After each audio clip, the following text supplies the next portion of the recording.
Hello everyone. तो ये मंथन का इलाज है और आज भी काफ़ी सारी चीज़ें हुई हैं और ये डेट 13 पे रिकॉर्ड कर रहे हैं हम। आगे कोशिश करेंगे कि जो दिन भर में हुआ है उसको शाम को रिकॉर्ड करके डाल रहे हैं, तो सारी चीज़ें फ्रेश रहती हैं और रिमाइंड अच्छे से होंगी, तो वही हम लोग ट्राई करेंगे। तो सबसे पहले ऐसा हुआ है कि हम लोग गुरुकुल प्ले स्कूल गए थे। एक्चुअली वो वहाँ पे हमने जो एक्टिविटीज़ की थी और जो हमारा वहाँ पे डिस्कशन हुआ था, तो वो काफ़ी अच्छा रहा। और मतलब वो स्कूल ऐसा था जिसको हमने सैंपल बहुत पहले पहुँचा दिया था, तो उन लोगों ने खुद ने वो ट्रायल किया था और फिर उनको खुद को वहाँ से पॉजिटिव चीज़ें दिखने लगी। तो फिर हमारा काफ़ी अच्छा उनसे एक बॉन्डिंग हो गई थी। तो हम लोग ने वहाँ से प्लान किया कि हम वहाँ से एक LOR लेते हैं ताकि आगे वाली चीज़ों में हमें काफ़ी ज़्यादा अच्छा हो जाए। और फिर उसके बाद LOR लेने के बाद हम लोग घर आ गए थे और घर पे आने के बाद में हम लोगों ने थोड़ा रिस्ट्रक्चर किया है प्लान को कि हम लोग क्या क्या कर सकते हैं, मतलब एग्जैक्टली करना क्या है। थोड़ा अभी ऑफसेट हो रही थी चीज़ें कि हम लोग कंटेंट बना रहे हैं, हम लोग अलग अलग स्कूल्स में जा रहे हैं, पर हमारे पास यूनिट्स रखी हैं। जो हमारा इनिशियल प्लान था कि 45 डेज़ के अंदर में हमको ये यूनिट्स एकदम ख़त्म करने का है, तो एक वो भी हमें देखना था। तो हमने उसके लिए प्लान किया कि हम कैसे उसको प्लान कर सकते हैं।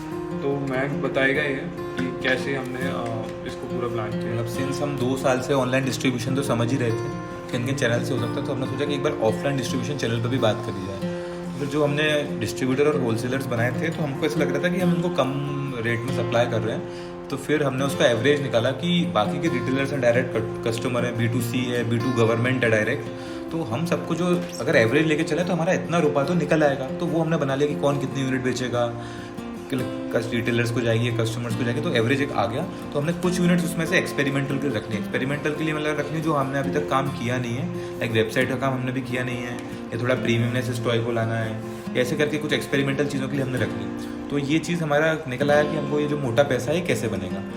फिर हमने एक चीज़ ये नोट करी कि जो हमारी टारगेटेड ऑडियंस है कि हमको उनसे कैसे मिलना होगा, उसकी स्ट्रेटेजी लिख ली है और उनसे हमको क्या क्या लेना है वो पूरी हमने स्ट्रेटेजी लिख ली, जो भी हमारी टारगेटिंग ऑडियंस है। ठीक है, फिर हमने अपने कैंपेन्स के बारे में बात करी, जो भी हमारे टू द स्टार्स कैंपेन है और केक कैंपेन है, बहुत सारे ऐसे कैंपेन हैं, उनके बारे में चर्चा करी। और फिर लास्ट में हम लोग आ गए हैं एड्स की तरफ।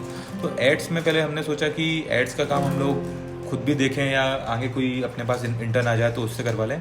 और जो एड्स का जो खर्चा निकलेगा डेट इज़ वो क्राउड फंड करेगी। और हमने 3 प्लेटफॉर्म के नाम लिखे, that is Insta, FB and LinkedIn, जिस पर हमको एड्स लाने हैं। कुछ हमारे फ्रेंड्स हैं जो उसमें एक्सपर्ट भी हैं, वो हमारी मदद करेंगे। और जो हमारे लिए मेन जो अभी सबसे ज़्यादा इंपॉर्टेंट टास्क है, डेट इज़ वेबसाइट, कि वेबसाइट का जो सिंगल पेज WooCommerce से लिंक करके तैयार नहीं हो पा रहा है अभी तक, वो तैयार हो जाएगा तो हम लोग एड्स तुरंत रन करना चालू कर देंगे।